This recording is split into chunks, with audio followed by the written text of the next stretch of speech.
Have you ever sat down to focus, and suddenly your brain becomes louder than the entire world?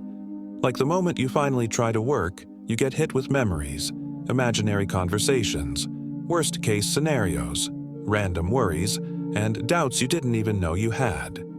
That's not just stress. Psychology calls it cognitive noise. It's when your mind starts spinning so fast that your attention gets torn apart before you even begin. That's literally me.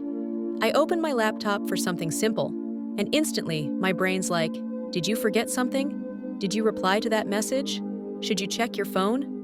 What if this doesn't go well?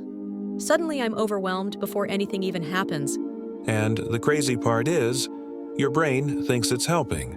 Overthinking is your mind trying to create safety by predicting every possible outcome.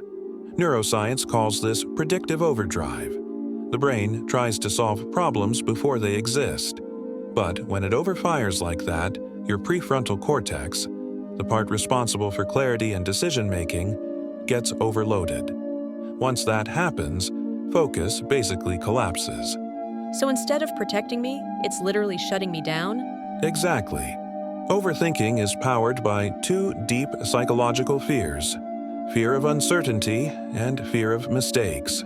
Your brain tries to remove uncertainty by thinking through every scenario. But those thoughts drain your working memory, the mental RAM your focus depends on. Once your working memory fills up with mental noise, even simple tasks feel impossible. That explains why I feel tired before I even start. I'm already mentally drained from thinking about everything. Right. Studies show that chronic overthinkers burn more mental energy at rest than most people burn while actively working. That's why you procrastinate. That's why you scroll, clean, organize, plan, delay. Anything except the thing you actually need to do. It's not laziness. It's cognitive fatigue disguised as hesitation. Wow. And I always thought something was wrong with me. Here's the trickier part. Overthinking gives you a false sense of productivity. Your brain gets dopamine from researching, planning, analyzing. That dopamine makes you feel busy, but you haven't actually done anything. Psychologists call this analysis paralysis, being stuck in thinking instead of acting. That's literally me. I plan, and then panic because I did none of the real work. And it gets worse. There's something called task magnification. The longer you wait, the more threatening the task feels. A 5-minute message becomes terrifying. A small assignment becomes a monster. Overthinking magnifies the emotional weight of everything until the task feels 10 times bigger than it really is. That's exactly how it feels. It's like the task grows every hour I avoid it. And here's something most people don't know.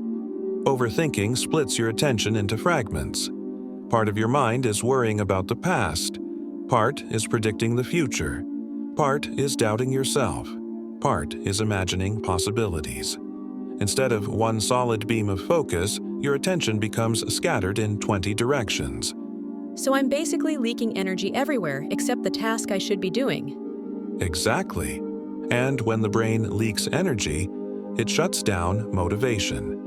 Overthinking kills dopamine, the chemical that makes effort feel rewarding. That's why everything feels harder, heavier, and more draining. So how do you stop it? Because once my mind spirals, I can't just tell it to stop. You don't stop the thoughts. You override them with action. Overthinking thrives on abstract fears, but focus is built through concrete steps. The moment you take one tiny action, opening the file, naming the document, writing one sentence, your brain shifts from prediction mode into execution mode. That shift changes everything. So it's not about finding motivation, it's about triggering momentum. Exactly. You don't wait for clarity. Clarity comes after you start. The first 10 seconds of real action quiet the brain more than 10 hours of overthinking. Motion signals safety. It tells your mind, we're doing this, we're okay. And suddenly the noise begins to fade. That's honestly comforting. I don't need to fix my whole brain. I just need to move. Right. And here's the final truth. Overthinking doesn't mean you're weak.